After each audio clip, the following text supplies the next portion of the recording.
కష్టపడ్డాం, పోటీ పడదామని అంటున్నా. నాకు తెలుసు 100% మనం ఏ ఆట ఆడినా అతను ఓడిపోతే అతను తన చేయి తీయడు.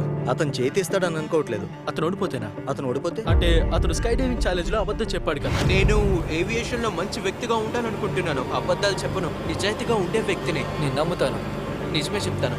దొంగిలించను. మనం వచ్చేసాం. ఈ పాయింట్కి రావడానికి మనం చాలా కష్టపడ్డాం, కానీ ఇప్పుడు ఓడిపోతున్నాం. అలా అయితే ఒక క్విజ్ ఆడదాం. అతను ఇదంతా క్విజ్ అంటున్నాడు. అక్కడ ఎగురుతున్న విమానం కనిపిస్తుందా? మీరు కలిసి ఎలా పనిచేయాలో తెలుసుకుంటే 15 మినిట్స్ లో మీలో ఒకరందరూ ఉండొచ్చు. మీరు వాదించుకోవడం ఆపి ఒక నిర్ణయానికి వస్తే మీలో ఒకరి జట్ని గెలవచ్చు. మీ పరిస్థితి చూస్తుంటే మీలో ఎవరికీ రాదు. మీరంతా ఈ టైం వేస్ట్ చేసుకున్నారు. సరే, ఇదే నా బ్రీఫ్ కేస్. సౌత్, నీ బ్రీఫ్ కేస్ తీసుకో, ఇది నాది. సౌత్, ఇదిగో ఇదే నీ బ్రీఫ్ కేస్. పెద్దవాళ్ళు పోటీ పడాలనుకోవట్లేదు.